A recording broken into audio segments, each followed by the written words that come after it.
নমস্কার, পলাশ কিচেন বেঙ্গলে আপনাদের সবাইকে স্বাগত। আশা করছি আপনারা সবাই ভালো আছেন, আমিও ভালো আছি।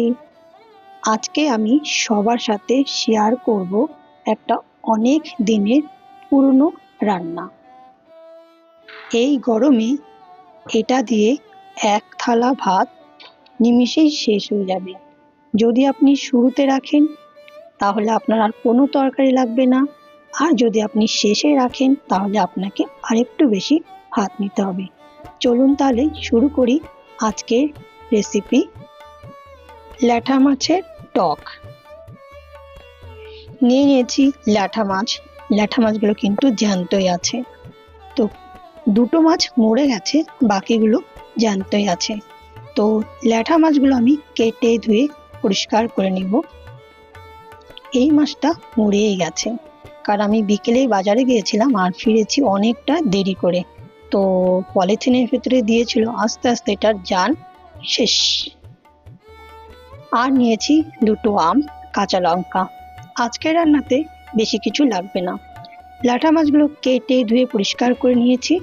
এবার ল্যাঠা মাছগুলোর উপরে লবণ হলুদ মেখে সাইড করে রেখে দেব।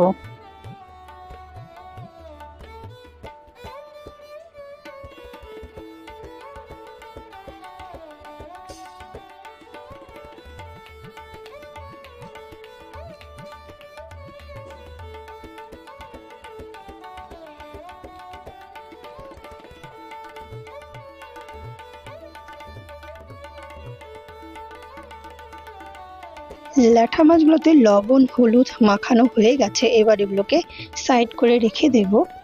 এবারে আমগুলোকে কেটে নেব। তো দুটো আম নিয়েছি, দুটো আমই হয়ে যাবে, কারণ এখানে খুব অল্পই রান্না। আপনারা আপনাদের দেখে রান্না করবেন, আপনাদের ফ্যামিলিতে কত লোক আছে সেই বুঝে রান্না করবেন। তো এখানে আমার দুটো আমই হয়ে যাবে। আমগুলো আমি দুরকমভাবে ছুলেছি, মানে একটাতে খোসা রেখেছি আর একটা পুরো খোসা ছাড়িয়ে নিয়েছি। তো আপনারা চাইলে পুরোটা খোসা ছাড়িয়েও নিতে পারেন, আবার খোসা রেখেও করতে পারেন।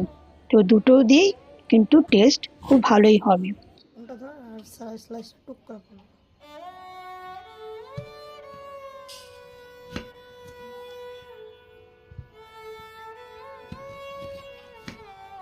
এই গরমে কিন্তু আমের টকটা কিন্তু খুব ভালোই লাগবে, তাই না বলুন? আর এখন তো গাছে অনেক আম পাওয়াই যাচ্ছে এবং বাজারেও আম অনেক সস্তায় আছে।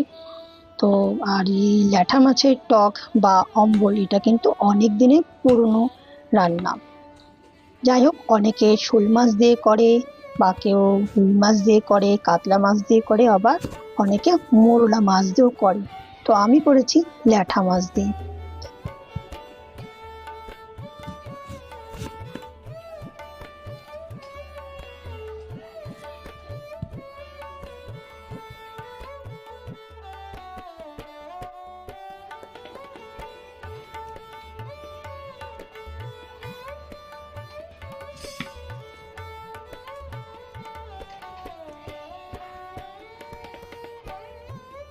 আম কাটা হয়ে গেছে, আমগুলো এবার ধুয়ে নেব একটু জলে।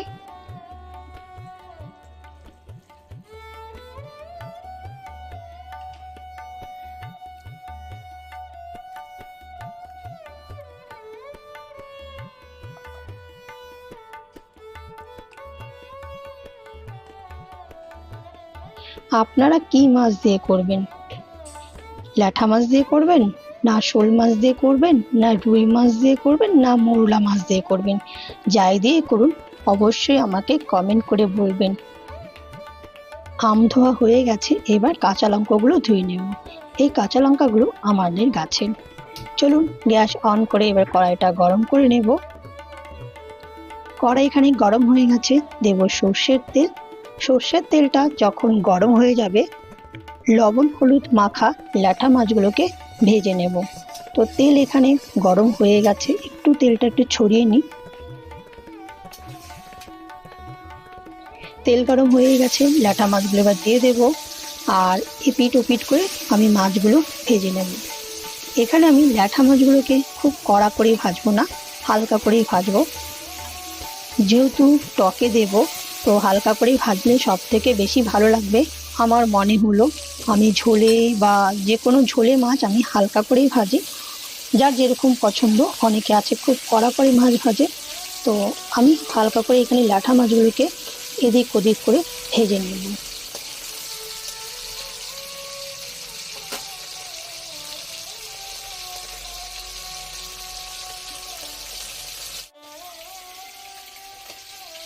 ল্যাঠা মাছ ভাজা হয়ে গেছে, এবার একটা প্লেটে তুলে নেব।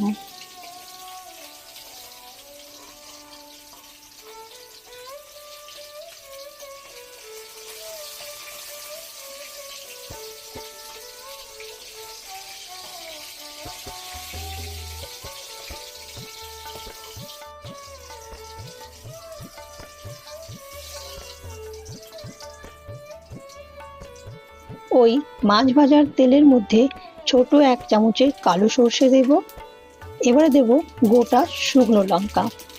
এখানে আমি ফোড়নে কালো সর্ষে আর শুকনো লঙ্কা দিয়েছি, আর কিছু দেব না। আপনার চাইলে হলুদ সর্ষেটাও দিতে পারেন।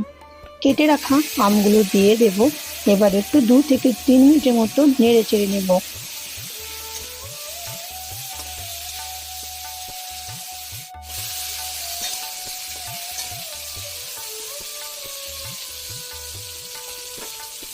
এবারে লবণ দিয়ে দেব।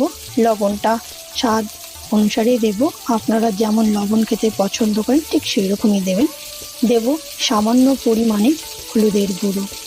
এখানে আর কিন্তু আমি কোনো মশলা ব্যবহার করিনি, জাস্ট লবণ, হলুদ, কাঁচা লঙ্কা, কালো সর্ষে, শুকনো লঙ্কা দিয়ে দেব বড় 1.5 কাপের মতো জল।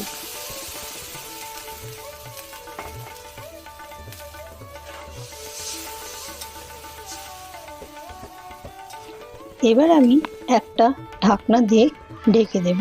গ্যাসের ফ্লেমটা মিডিয়ামে রাখবো আমগুলো সেদ্ধ হওয়ার জন্য।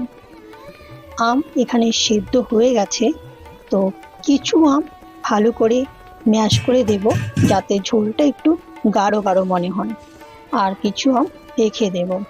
তো সেদ্ধ হয়ে গেছে, তো যেগুলো খোসা ছিল না সেই আমগুলোকে ম্যাশ করে দেব। এখানে সামান্য পরিমাণে চিনি দেব যাতে টক আর মিষ্টি একটু সম পরিমাণে ব্যালেন্সটা থাকে। আপনারা চাইলে নাও দিতে পারেন। ঝোল ফুটে গেছে, ভেজে রাখা ল্যাঠা মাছগুলো দিয়ে দেব আর মিনিট 5 মতো রান্না করে নেব। তাহলেই হয়ে যাবে ল্যাঠা মাছের টক বা অম্বল। এবারে কেটে রাখা গাছের কাঁচা লঙ্কাগুলো দিয়ে দেব, আর ওই বললাম মিনিট 5 মতো রান্না করে নেব। বাস তৈরি হয়ে যাবে আমার ল্যাঠা মাছের টক বা অম্বল। আজকের ভিডিওটা যদি আপনাদের ভালো লাগে অবশ্যই কমেন্ট ও শেয়ার করবেন, আর অপেক্ষায় রইলাম আপনারা কোন মাছ দিয়ে আমের টক করবেন সেটাও কমেন্টে জানাবেন। এই দেখুন ঝোলটা না পাতলা না গাঢ়, গরম গরম ভাতের সাথে একদম জমে যাবে। গ্যাসটা বন্ধ করে দেব, তৈরি হয়ে গেছে। এবার একটা বাটিতে নামিয়ে নেব। আজকের ভিডিওটা যদি আপনাদের ভালো লাগে অবশ্যই লাইক কমেন্ট শেয়ার করে বলবেন। আবার আপনাদের সঙ্গে দেখা হবে নতুন একটা ভিডিওতে, নতুন একটা রেসিপির সাথে।